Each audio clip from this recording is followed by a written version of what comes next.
কলেজে, স্কুলে, ভার্সিটিতে হাজার হাজার জুটি দেখবেন। পার্কে, হোটেলে, রেস্টুরেন্টে যত জুটি আছে এরা সবাই বাল্য প্রেম করে। তাহলে বাল্য বিয়ে কেন হবে না?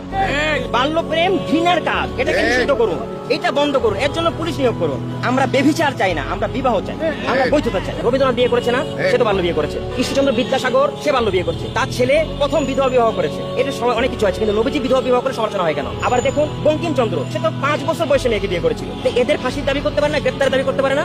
একটা মেয়ে তার শারীরিক অবস্থা অনুযায়ী বিবাহযোগ্য হতে পারে, এবং বিবাহযোগ্য হলেই বিয়ে হবে। বাল্য বিবাহের বিরোধিতা করা অর্থ হচ্ছে সমাজে অসুস্থতা বিস্তার করা এবং ঘুরিয়ে ইসলামের বিরোধিতা করা। এপিস্টিন আইল্যান্ডে ট্রাম্প, জুকারবার্গ কে যায় নাই? মোদি, মামদানি, স্টারলিংকের মালিক, এরা সবগুলো গিয়ে এরা শিশুদের সঙ্গে সম্ভ্রমহানি করেছে, বৈশ্বিক আন্দোলন করেছে। এগুলো নিয়ে তাদের কথা হয় না। তাই বিয়ের কোনো বয়স থাকতে পারে না। একটা মেয়ে শারীরিক অক্ষম হয়, সে 18 কেন 30 বছর বিয়ে না করতে পারে? আর শারীরিক সক্ষম হলে সেই মেয়ে 18 কেন 12-14 বছর বিয়ে করতে পারে।